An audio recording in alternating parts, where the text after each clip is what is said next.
une affaire de corruption. Brahim, on peut dire que l'Algérie souhaite bonne... pas mal, faut le dire. Pas mal. Pas mal. Alors, il y a une affaire de corruption en Espagne. Il y a une grosse affaire de corruption qui a explosé en Espagne. Tu as vu le magnifique feu d'artifice, Brahim? Non, j'ai pas vu, moi, non. Khateni les feux d'artifice. Non. Alors, il y a une histoire de corruption en Espagne qui a explosé. Et à leur tête, un certain, donc celui que vous voyez ici à l'écran, un certain José Luis Abalos, je sais pas comment vous le lisez, hein, je sais pas, Abalo, faisant partie du Parti populaire.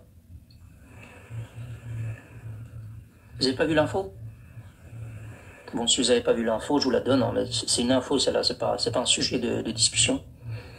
C'est pour vous décrire un peu que, une nouvelle fois, dans cette affaire de corruption en Espagne, qui implique des anciens, des hommes à responsabilité, des ministres, etc., eh ben, ils ont découvert, regardez ceci, ils ont découvert à travers une lettre, qui a été rendue publique, hein, d'ailleurs, ils ont découvert, les amis, ils ont découvert,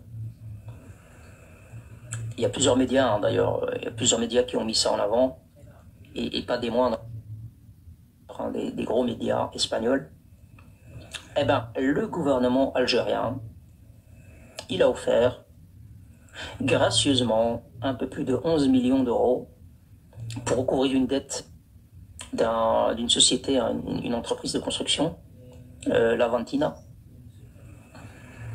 Et évidemment, ce cadeau de 11 millions d'euros, ben, vous avez bien compris que l'Algérie ne fait pas des cadeaux. Hein. Elle ne donne pas des thunes comme ça au hasard. Hein. Vous avez compris qu'il y a des contreparties. C'était en 2019, il me semble, hein, parce que vous allez me dire maintenant, les relations maintenant sont plus... ça date de 2019, le courrier. Et évidemment, la contrepartie, vous la connaissez, quand l'Algérie offre des valises, la contrepartie, c'est systématiquement pour nuire au Maroc, ou alors adopter des postures ou des discours, par exemple, pro-Sahara libre, Sahara occidental. C'est pas moi, Brahim de TikTok, hein, qui invente des infos, mais ce sont les médias espagnols qui en parlent. Donc il y a le média El Espagnol, il y a le média ABC, tous les gros médias en parlent. Donc il y a ce scandale-là qui implique indirectement l'Algérie. Donc encore une fois, donc là, à l'écran vous voyez, c'est la lettre du ministre des Transports algérien de l'époque. Et donc ça c'est les enquêteurs espagnols qui l'ont mis en avant. Donc voilà où va l'argent des Algériens, pendant que les franco-algériens des HLM nous expliquent que tout va bien, hein, que la Saba est en prison, qu'il n'y a plus d'Aïsaba maintenant. Non, je ne pense pas qu'il n'y a plus d'Aïsaba, je pense que la Saba elle est toujours là. Hein, la Saba elle est toujours au pouvoir, c'est la même. Pendant que Sidna Lansro remercie les Marocains résidant à l'étranger de défendre les symboles sacrés de la nation et leur proximité avec le Maroc, proximité en y faisant des déplacements, à travers de l'investissement, etc., etc. Eh ben, Tebboune, lui, notre ami Tebboune, lui, il demande, enfin, il n'arrête pas de le demander, la dernière fois c'était le 30. C'était le discours qu'il avait fait le 30. Une énième fois, il a demandé aux Algériens des HLN de France d'investir en Algérie. Il leur a dit, mais merde, hein, venez investir en Algérie, pourquoi le voisin à côté, là, ils ont une population inférieure à nous, et leurs enfants de l'étranger, ben, ils investissent à mort et ils s'impliquent. Ben, voilà la nuance.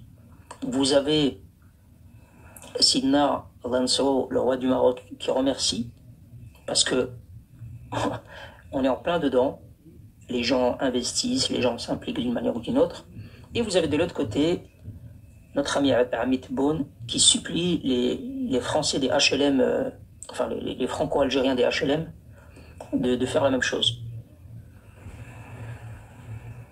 Donc les Algériens, c'est bien beau de dire Tahiyat Jazair, 1, 2, 3, viva l'Algérie, l'Algérie mon amour, mais Tebboune il en a rien à foutre de ça, hein. Il en a rien à carrer de vos drapeaux là que vous agitez dans les avenues de France. Et lui, il veut que vous veniez investir, quoi. Ouais, il veut que vous arriviez et que vous investissez, quoi. Et pas que quelques-uns, hein, que vous arriviez en masse, quoi, comme au Maroc. Après, je comprends que les Algériens ne voulaient pas trop investir en Algérie. Parce que quand vous regardez un petit peu, pour les expériences précédentes de vos amis, de votre entourage, de vos voisins, qui reviennent en ayant déjà investi, c'est vrai que les échos ne sont pas positifs. C'est vrai qu'il y a une perte de confiance aux institutions algériennes. Vous vous dites, ah, ça craint. C'est un Marocain, il crée la fitna. C'est pas un Marocain, il crée la fitna. Oula, attention, il y en a un qui vous prévient. Il vous dit, attention, c'est pas un Marocain, il crée la fitna. Ah ben, moi, je crée la fitna. Non, je dis juste que le roi du Maroc remercie les Marocains résidant à l'étranger d'investir au Maroc. C'est pas de la fitna, ça. Et je relate un phénomène réel de l'autre côté de la frontière. Vous le savez mieux que moi, c'est pas de la fitna. Le président algérien, le 30 décembre, il a encore réitéré une fois de plus. Il vous a dit les Kourouglis de France. Je vous ai mis j'ai mis quand même une nouvelle loi pour vous pour investir. Et cette loi-là, elle est valable 10 ans. Pourquoi vous voulez pas investir dans votre pays, bordel de merde? Regardez Sietcom, les Marocains, là, ils investissent à fond dans leur pays. Ben, les Algériens, non, Ahmed Tebboune, on ne viendra pas. On va investir au Maroc. Ah ouais, on va investir au Maroc.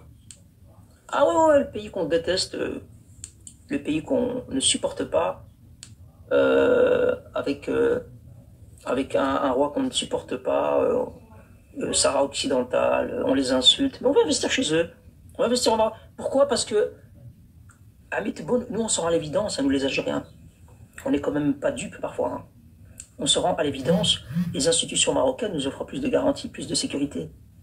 On va pas perdre notre argent. Tandis que toi, Ahmed Tebboune, toi et le Bouel qui est à côté de toi, vous inspirez pas confiance. Ah ouais, rien que juste, je vous regarde, vous inspirez pas confiance. Je sais pas, ça passe pas, il y a un truc qui est bloquant, quoi.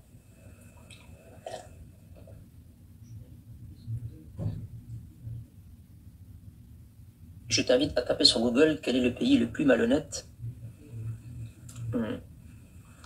Ouais, j'ai tapé le pays le plus malhonnête. Et quand j'ai fait Enter, j'ai vu ton père et c'était marqué Najib avec les clics dessus. Ouais, c'est ce que j'ai rien trouvé d'autre, je te jure. Alors, voilà pour la corruption, comme d'habitude. Hein. La corruption, tu vas pas regarder King Brahim. Non, Khoya, j'ai pas le temps. J'ai pas le temps. Voilà, Khouti, pour ce point-là, la corruption, ce dossier de corruption en Espagne, où l'Algérie est impliquée. Ah bah ouais, vous êtes impliqués, les Algériens, vous êtes impliqués, hein, encore une fois.